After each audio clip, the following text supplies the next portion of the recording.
Welcome to the Breaking 90 podcast, where we talk about all things sustainable fat loss. We take people on 90-day journeys to creating fat loss forever.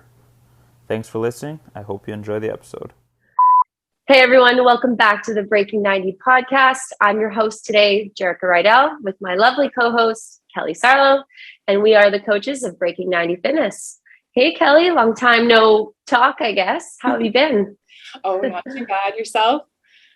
Everything's going pretty smooth over here. Good. Yeah, you've got a lot of transition going on. Oh yeah, it's always fun. Any move is always stressful, but trying to be as organized as possible.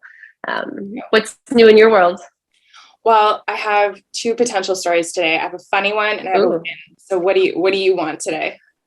What was the other one? A funny one or a win? Ooh, can we do both? Are they short? Yeah, for sure. I'd love to hear them. Okay, cool. So the win is actually one of the goals that I set out to achieve when I joined Breaking 90 as a client originally. And I was sharing this with you and Alex the other day that I had set out to be able to actually keep up to my partner on a hike or a walk because he's so crazy athletic with his biking that I'm just winded behind him. And it finally happened. We went on this hike the other day. We did a 6-kilometer hike in a bush with brand new trails. And he was like, do you think maybe you could slow down a bit? And I was like, oh my God, I achieved it. I'm there. That is a huge win. That's so awesome. And 6-kilometer hike is a massive hike. Yeah. Massive, Kelly. Congratulations. That's so awesome. Thank you. Yeah, we took time to celebrate as he said it too. He's like, "Oh my God, did this just happen?" I love that. That's great news. Yeah. Awesome. So, and then your funny story. Yeah. So my funny story is, unbeknownst to me, I'm not great with technology. I can learn if I set aside time and go through that learning curve. That's something I don't mind doing, but I'm not naturally inclined. And so my partner had been putting some tech in front of me saying hey, can you put this together? Can you take this apart? But he was recording me on video. And so, so it ended up becoming this really funny thing between the two of us that I didn't know about how much I suck at tech. So he's been keeping score between Kelly versus tech. I'm feeling miserably. Humorous. That is hilarious. I hope that maybe, especially with all the social media stuff, you could put together some type of reel for all of us so that we can watch this. Not that we're making fun of you, because I'm hoping you're laughing along with it, but that would be so enjoyable. Yeah. And he's just he's so kind and patient, right? And then all of a sudden I see a camera in front of my face and I'm like, oh God. That is hilarious. I love it. Yeah. So you've got the topic for us today. What are we diving into? Okay, this is a little switching gears, and I think you might think I'm a little crazy, but I want to talk about spring cleaning. So this is obviously the season where a lot of people kind of go through their homes or kind of declutter their life, and I personally do it yearly, and it's one of my favorite things that I look forward to in this season, and it's definitely coming. So there's a couple different directions that I want to take this. First and foremost, I want to talk about spring cleaning and how it relates to fat loss in terms of how it can better your life so that we can focus on our fat loss or maybe whatever goal it may be at the time. And then I want to dive into spring cleaning for our brains and how we can tackle that. So I'm sure you'll have some really great tips on this. Why on earth would I think you're crazy? This is fantastic. I was like, I'm just so in the spring cleaning zone. So I thought it would be a great reminder for everyone. And we'll look at it from a different light that I think some people could use. Cool. So I'd like to start by first talking about spring cleaning our actual homes and our decluttering our lives. So first and foremost, we know that any type of decluttering, whether it's actually going through cupboards and cleaning things out, it can just decrease stress levels, right? So being organized reduces cortisol because we're not kind of have in front of us a million things and trying to figure out what's going on. So just having less cortisol, less stress in our life allows us to focus on whatever goal we may be trying to tackle. Is this something that you do? Oh, 100%. I love decluttering. I'll say on the regular, but yes, spring cleaning, it has a whole other motivational factor, I guess. And I love to, you're talking about bringing down cortisol levels. I also think it's really neat to talk about not burning so many mental calories as well, right? When we're decluttering, things feel orderly, our thoughts feel orderly. We're not rifling through all of these cluttered thoughts when we're actually cleaning out our life, which is really wonderful. Absolutely. Yeah. I love it. I do it regularly too, but in the spring, it's something that I like to just go through every single thing. So the next one I want to move into is what people, when we clean, right, we're going, I'm hoping that the spring cleaning, when I'm talking about this, I mean like a deeper clean. And this can help with your immune system, right? So when we're going into all the corners of the baseboards, and I'm getting into like every cupboard and cleaning out the cupboards, that kind of stuff produces so much dust and maybe mold, mildew, whatever's going on in your home. And that can set up for a stronger immune system, which allows you to live that healthier life, right? So I think that's one that we often forget about. Yeah. Preventing illness, right? If we're not sick, if we're not run down because of what we're breathing in every day, we're able to maybe go for that 6-kilometer hike because we're feeling good. Yeah. That's really cool. I love that you're bringing up dust, because I feel like it's one of those things we kind of want to ignore is there. Yep. It is such a chore, but one of the things that's been really great with masks lately is that, our immune system does have a chance to sort of build up. And now you're saying, if you've had that time to build things up, take care of your environment now. Absolutely. And another direction I always take my spring cleaning is I'll go through my entire fridge and take everything out. And I like to donate to friends like my parents. I'll give them all my jars of things that I don't use that I know they would love. So that, for example, that random recipe that you made for a party and you maybe bought that blue cheese dressing that you'll never use again. It just sits in there for God knows how long. That's the kind of stuff that I'm like getting rid of, cleaning everything out. And that sets you up, right, for a healthier lifestyle, because now your fridge is whatever. For me, it's my produce and your milks, whatever you like. It's just simple. There's no random object in there that is just taking up space and maybe causing a trigger to make want to have that binge or that sweet tooth. So I love just taking it all out and reloading it with only things that I love and donating or throwing out the rest. Okay.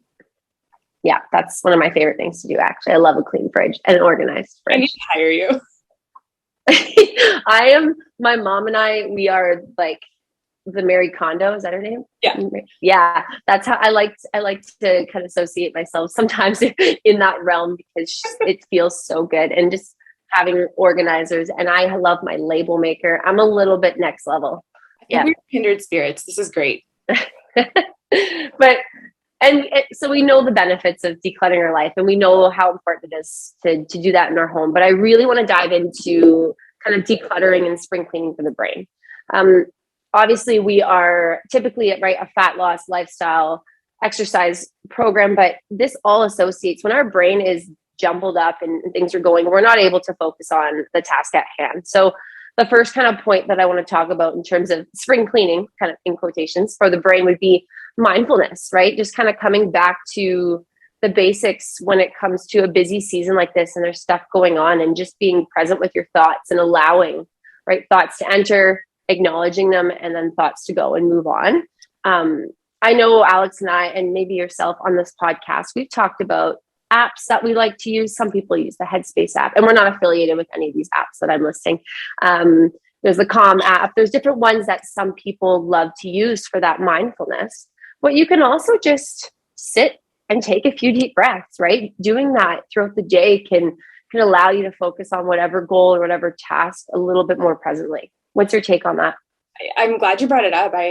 So I have an Apple Watch like you do, and it had that like mindfulness moment of like, you should take a deep breath. And I can always tell how badly I need that breath by how annoyed I am by the notification.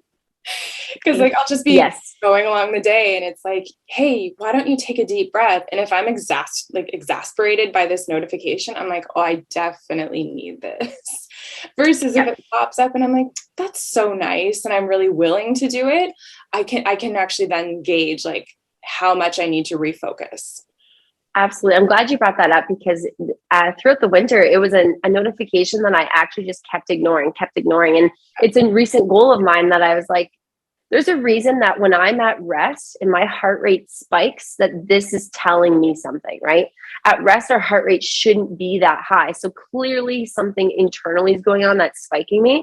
So yes, my goal is to be more mindful at paying attention to that notification. And then I kind of made it a game. It was like, how low can I bring my heart rate in this 2 minutes that I'm whatever X amount of minutes I'm doing it for, and just to breathe and focus. And it's pretty fun. And you feel significantly better. It's mind blowing in the 2 minutes. So that's something I love and recommend. And if you don't have it, it's just could be setting a timer on your phone, right? Every couple hours, you take 2 minutes out of your day. Just like we say that, stand up and walk around for every hour you're working, stand up for 5 minutes or whatever your goal is for that. It's similar with a breathing technique or a mindfulness technique. Very cool. Yeah. Alarms are such a great way to just set reminders rather than just appointments, right? It's just like, hey, you need a little bit more of this in your life. And we're going to set an alarm every 3 to 4 hours just to remind you so you can take care of yourself. Yep. Awesome. I love that. Another one I like to do, and it's funny. These are ones that as a coach, I'm like, oh, I do all the time. Like I'm perfect. No, these are things that we're working on. And I'm sure you are too, Kelly. God, yeah. And in the spring with my spring cleaning, I always think about choice reduction.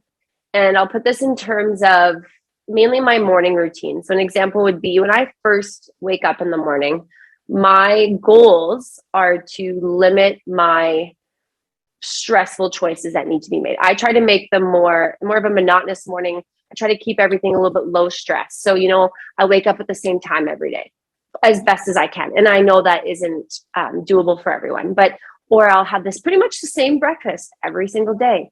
I know Coach Alex does the same mobility routine every day, right? Keeping those things the same allows for our brains to stay calm and know what's happening so that later on when life throws us these curveballs throughout our day, at least we had more of a stress-free, slower morning so that we feel more able to tackle these. So I always like to reduce those choices when I can. Yeah, I love that. Eliminating decision fatigue, essentially, or those mental calories that you just don't have to burn. I have a wonderful girlfriend who decided to implement a uniform for herself. She does not need one at work. She just decided she was buying the same 3 pairs of pants, 2 tops, and that was what she was wearing all week to work. It was one decision every single morning. She did not look into her closet and think, what should I wear? What goes together? All of the questions that you think about when you're just trying to dress yourself appropriately for work. It was just like, nope, this is the one thing I'm doing. And it just set her up for this ability to make more important decisions later. That is so cool. I love that.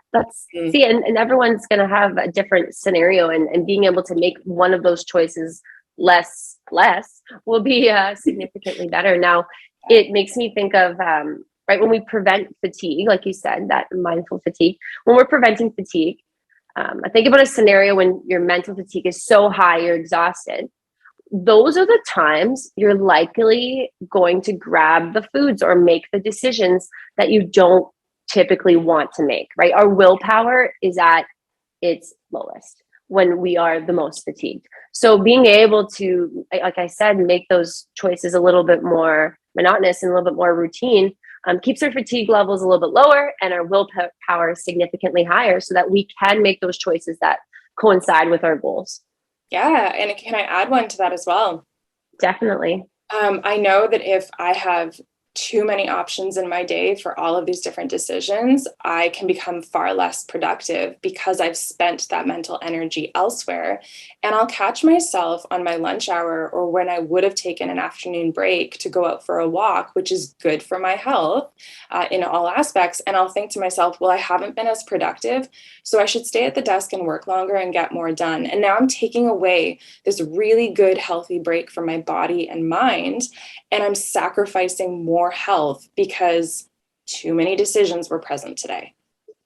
Yeah, that is such a good point. And that's something that I often find myself in. So I'm glad you said that.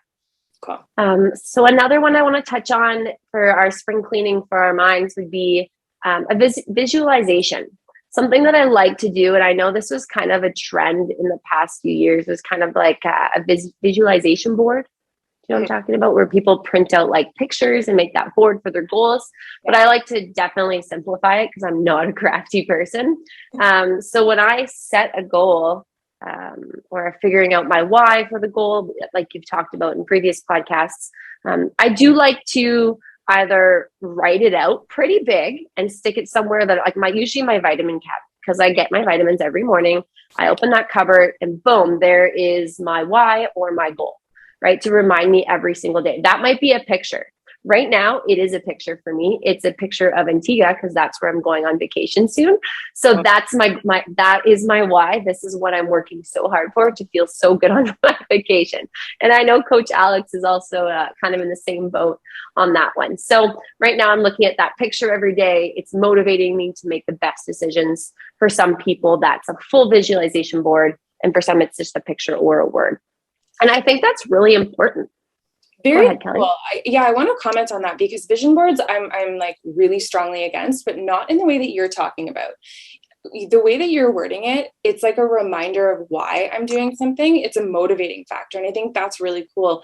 What I hear most people use vision boards for is like, this is what I want to manifest in my life, but I'm not going to spend time thinking about how I'm going to do it or what those steps look like to get there. Right. And so they take away this whole, how am I going to get from A to B? Your vision board of this is my why, and this is my daily reminder of, why I'm taking the actionable steps is amazing. It stays at the forefront and keeps you feeling emotionally attached to that goal. If you are someone who's using a vision board and you have not defined what those steps are, spell that out for yourself. Create that as part of your visual so that you know what the next step needs to be and if you're taking it. I'm so glad you said that. And I feel the same way. That's kind of, if you're watching on YouTube, I put vision board in quotations because I didn't know how else to describe it. But yeah, it's more of just exactly. It's not a board because I agree with the fact that it's something you look at, but what are you doing to achieve it? No, it's just, I'm using this as a picture or these words as a reminder. I read something that research has shown that having like an image that you look at every day or a big word, something that's your goal, if it's presented actually in front of you versus just in your brain, you're more likely to create that behavior change every day. So it's not so much, it's just more exactly of a reminder. And I just write it in big capital letters, just so I can look at it and be like, yes, starting my day off with my goal in mind.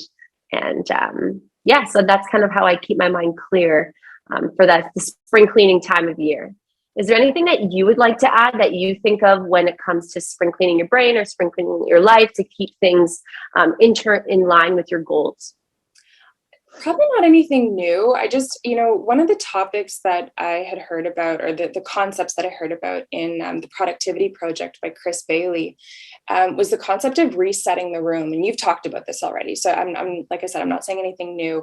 When you're talking about getting into the baseboards, putting things back where they belong, making space for things or a new home that's more sensible, that kind of thing, resetting the room is one of those things that eliminates decision fatigue and also eliminates searching for your stuff, right? So many of us, we're tired, we're done with what we're using. So it is put down exactly where we are, but not put away, right?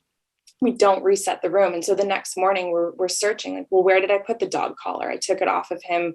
Oh yeah, on the couch last night, right? We're spending so many mental calories finding where we put things instead of decluttering, resetting the room, and setting ourselves up for a good win. I just want to kind of like ride those coattails of what you were saying to add that concept.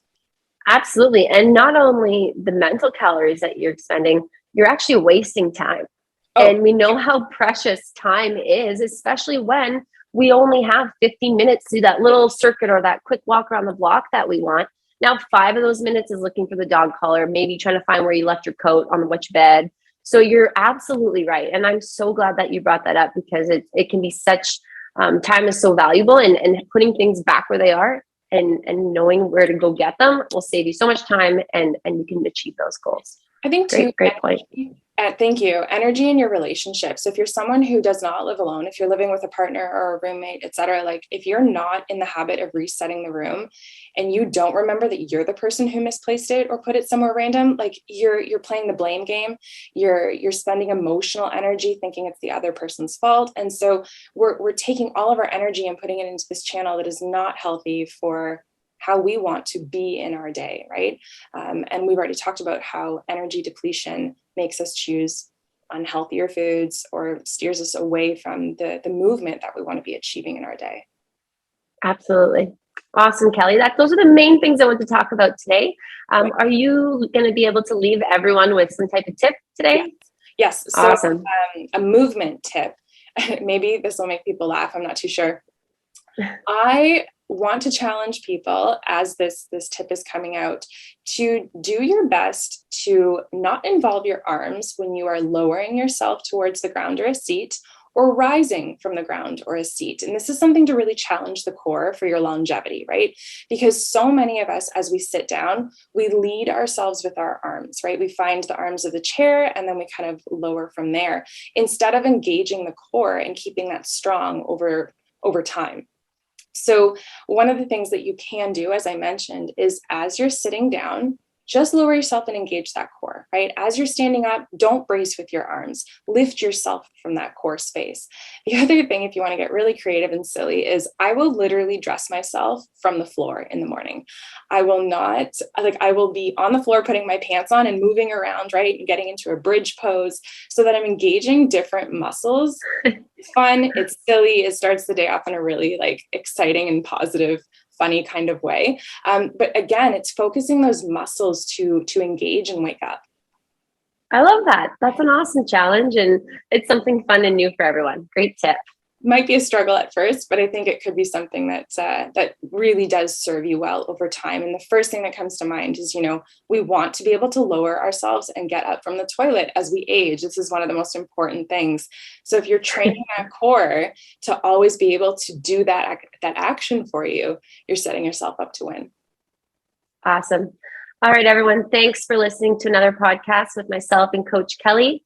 If you have anything you'd love to add to our list today, feel free to reach out to us or comment or send us a like, and we'll see you next week.